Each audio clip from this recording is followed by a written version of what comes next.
Ces dégâts considérables, je vous rappelle le bilan, il est très lourd. Un enfant de 12 ans est mort près de Montauban.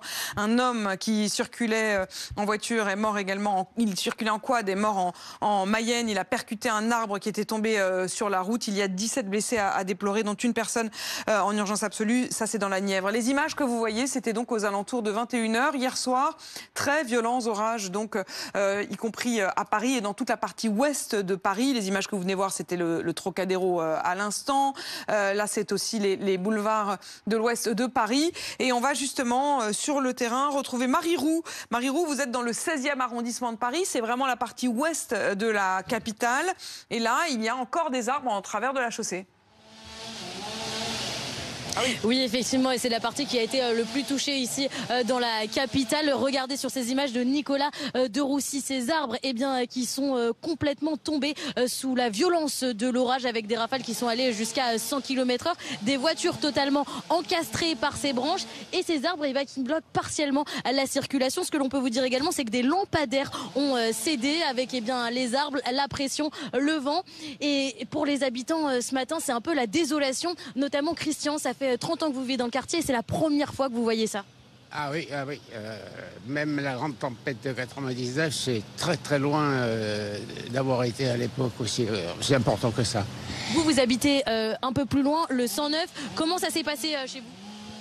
Ah bah, comme chez tous les Parisiens qui ont été pris par les événements, c'est-à-dire un bruit énorme, un vent terrible, la force sauvage, quoi. Enfin, c'est indicible parce que c'est à vivre, mais c'est pas facile à raconter, sauf banalité, je dirais. Et c'est ce que vous constatiez ce matin, les dégâts, c'est sur toute la rue. Les tronçonneuses ont commencé à déblayer la route, mais le travail est très compliqué puisque il faut prendre branche par branche, attendre les nacelles pour que celles-ci puissent enlever les tronçons d'arbres. Vous pouvez le voir au loin sur ces images, ils sont en train de dégager voiture par voiture. Ça prend du temps, mais l'heure est désormais au nettoyage pour que le boulevard Excellence retrouve à peu près sa nature, comment il était avant. Ça va prendre beaucoup de temps. Les équipes de la mairie de Paris sont en tout cas mobilisées et essayent de faire le maximum pour que la situation retourne à la normale. La pluie s'est pour l'instant calmée et quelques éclaircies qui amorcent un beau temps pour les prochains jours à Paris.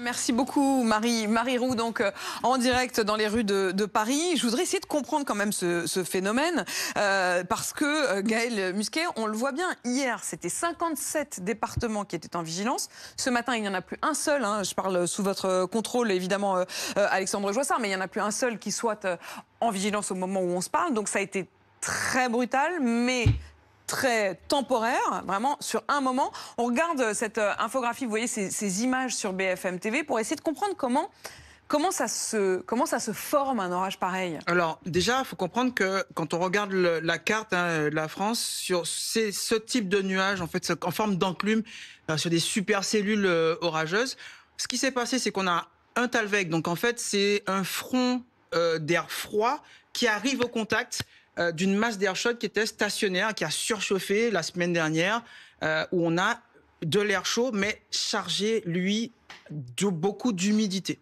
Et en fait, ces orages et ces nuages que vous voyez là, ils se forment et ils se maintiennent en équilibre et ils s'intensifient en termes de phénomène. Donc on a à la fois l'air chaud qui, lui, va remonter, l'air froid qui est amené par le Talweg, qui est une dépression, lui, va essayer de descendre, cet air va essayer de se mélanger.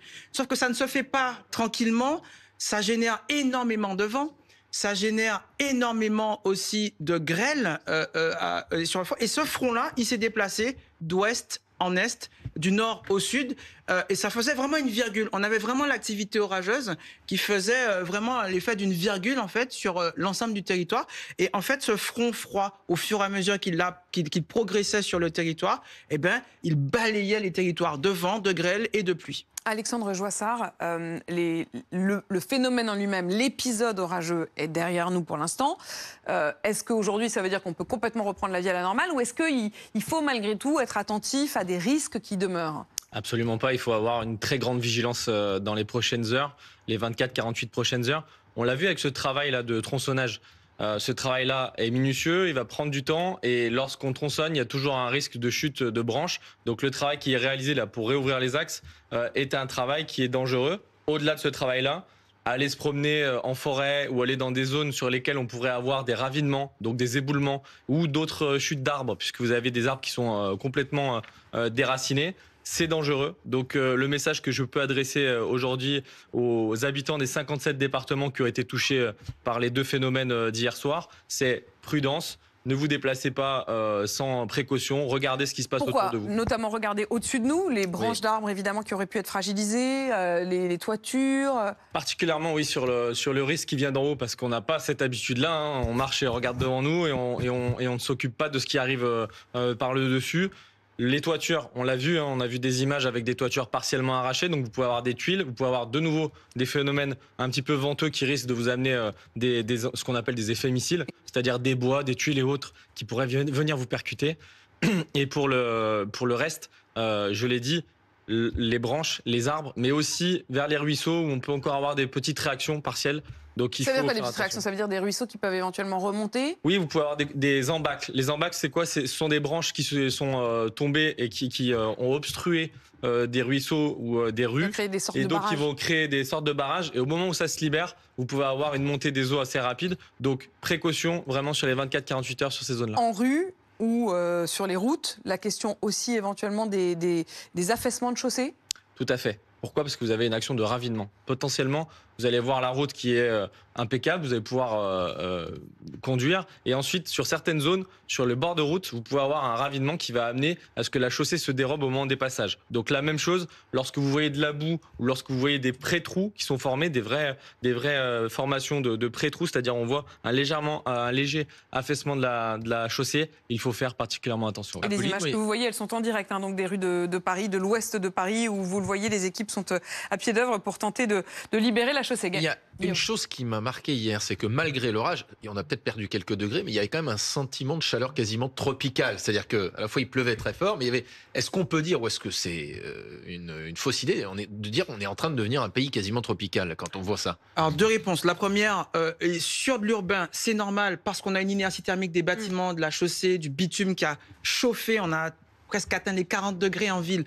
Vichy, je crois que c'est le record. On a perdu 20 degrés pendant cet épisode. C'est pratiquement de 40 degrés à 20 degrés, des bourrasques à 90 km/h. On le ressentait pas hier soir. Et quand la pluie est tombée et que l'épisode est passé, il faut imaginer que toute cette vapeur d'eau, toute cette eau qui, au contact des surfaces chaudes, remonte, plus de vent. Eh bien, on a cet effet un peu étouffant que vous avez pu ressentir. La deuxième réponse, c'est qu'effectivement, on est, nous, zone tempérée, en train de vivre une tropicalisation de notre climat. Et c'est pas d'ailleurs la raison pour laquelle la sécurité civile installe des pélicandromes, donc permettent de recevoir des avions écopeurs qui écopent l'eau, de plus en plus au nord, parce qu'on l'a vu en 2022, des feux en Normandie et en Bretagne, c'est possible. On a aussi une tropicalisation avec les moustiques. On a du chikungunya, de la dengue, du Zika, qui se propagent aussi ici dans l'Hexagone, comme dans les zones tropicales, parce que les vecteurs, le moustique, a des températures et une humidité et de l'eau qui lui permettent de se développer. Je voudrais que vous écoutiez les propos de la ministre de l'Éducation, Elisabeth Borne, qui parlait de la question du brevet des collèges. Ça commence aujourd'hui, les épreuves sont aujourd'hui et demain, et certains élèves n'ont pas forcément pu se rendre précisément aux épreuves. Voilà ce qu'elle en dit. Aucun élève ne sera pénalisé s'il est empêché de passer l'examen aujourd'hui. Dans la journée, on annoncera les mesures qui sont mises en œuvre pour les candidats qui pourraient avoir été empêchés de passer l'examen aujourd'hui. Donc on retrouvera une date pour qu'ils puissent composer. En tout cas, personne ne sera pénalisé par ces intempéries. Que personne ne soit pénalisé, évidemment. Je voudrais quand même me projeter aussi dans les jours qui viennent. Avec vous, Gaël, on sait qu'aujourd'hui, c'est un peu plus calme et un peu plus frais, mais ça devrait repartir à nouveau avec des vagues de très forte chaleur dès le week-end. Tout à fait, on attend un épisode aussi encore anticyclonique où on va encore ces températures qui vont monter, donc on reste prudent. Vous savez, on se plaint et le bilan est trop lourd, mais ces épisodes orageux sont nécessaires. C'est intéressant aussi d'avoir cette pluie, cette alternance de chaleur et de pluie parce que ça permet de rafraîchir nos forêts, ça permet aussi d'avoir de l'humidité, ça permet à nos agriculteurs d'avoir un peu de répit et d'avoir malheureusement d'autres types de calamités agricoles que la sécheresse ou des moisissures qu'on a eues l'année dernière à cause des fortes pluies. Mais ça doit s'accompagner aussi de vigilance. C'est très important de faire attention. Vigilance, mais donc vous n'avez pas l'air de dire que ce phénomène, pour vous, soit particulièrement inquiétant. Il vous paraît être dans la norme et dans les alternances à peu près normales, y compris en ce début d'été? On a battu des records de chaleur. Donc il faut aussi, à un moment, et c'est bien qu'on ait aussi ces équilibres, de pluie, de fraîcheur. Ça nous permet de nous reposer. Énormément de personnes dans mon entourage, même ici, se plaignent de ne pas pouvoir dormir la nuit. Ça épuise ces chaleurs tropicales. Les enfants et les adultes aussi. Donc c'est très important aussi, malgré le bilan, qu'on ait ces orages, pas trop intenses quand même, pour pouvoir avoir un peu de répit. Alexandre Jossa. Oui, ce qu'a dit Gaël est très juste, c'est-à-dire que nous, c'est également une force pour la partie forestière. Là, on était sur des températures très élevées avec une sécheresse dans certaines zones, notamment des zones qui allaient être des zones agricoles qui pourraient nous poser des problèmes dans les 24-48 prochaines heures. Donc là, ce passage d'eau nous permet sur certaines zones de rediminuer le risque de feu de forêt. Ensuite, par rapport à ce qui a été dit, ce week-end, on a déjà une anticipation d'une remontée de chaleur. J'en profite, on a une convention, nous, avec Météo France sur chaque phénomène. Donc on a des experts Météo France qui viennent au centre opérationnel et qui nous permettent à 24-48 heures de travailler sur chacun des événements qui peut nous arriver. Donc on le sait, on va être sur un été où on a déjà eu des annonces sur des potentielles canicules qui pourraient revenir par cycle.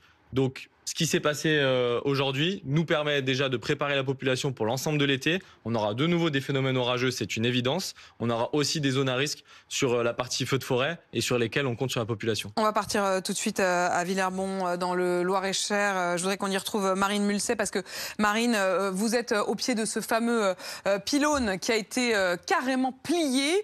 Un hélicoptère donc est sur place. Est-ce que vous pouvez nous expliquer si les choses vont revenir à la normale et combien de temps ça va mettre pour déplier le pylône?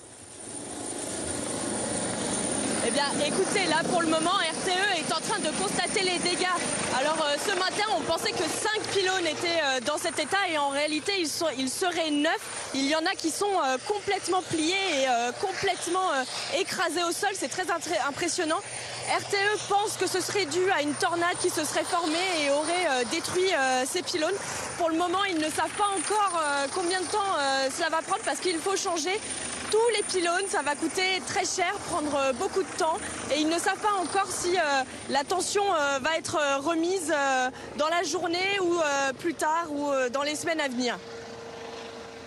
Ces images qui sont très très impressionnantes, Marine Mulset, donc Marine, dans le Loir-et-Cher, on déplorait au pic de la nuit 110 000 foyers privés d'électricité. Ce serait un peu moins au moment où on se parle, je parle sous votre contrôle évidemment, mais Alexandre Jossard, vous nous dites que ça commence il y a un certain nombre de foyers qui retrouvent l'électricité. Exactement, le travail qui a été réalisé dès la fin du phénomène par les équipes RTE, Enedis, présentes sur le terrain, ont permis déjà de réduire certaines zones d'ombre. Ce travail-là, il est aussi fait dans des situations parfois difficiles, et c'est pour ça qu'il y a des équipes, notamment de la sécurité civile, qui sont là pour protéger. Je voudrais vous montrer deux images. Finir sur une touche quand même un peu plus légère, deux séquences. D'abord, ce qui s'est passé à l'Assemblée nationale, qui littéralement a pris l'eau hier alors qu'on était en pleine séance et que le Premier ministre débattait avec les différents députés. Regardez.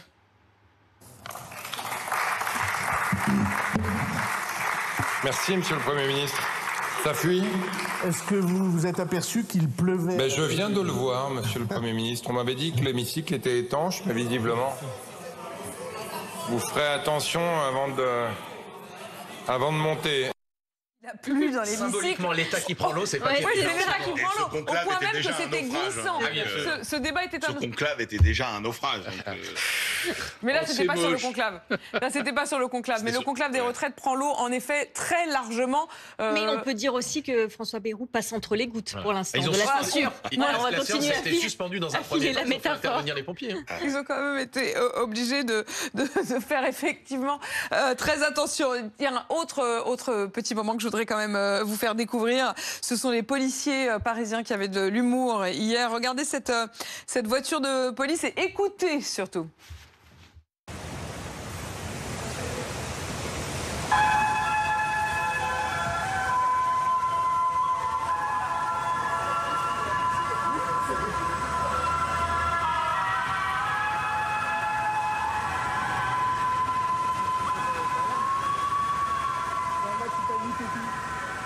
Je trouve ça magnifique, j'adore. La voiture de police qui a mis l'autoradio à fond avec la musique de Titanic. Ce matin, il y a Leonardo DiCaprio qui vient découper les... Exactement, qui vient écoper. Bon, ces images, heureusement, qui nous permettent de sourire, mais je vous rappelle bien sûr qu'à d'autres endroits de France, le bilan a été particulièrement lourd, puisque après ces 57 départements, plus aucun au moment où on se parle, qui était donc en vigilance orage hier, le bilan c'est donc toujours de 12 morts.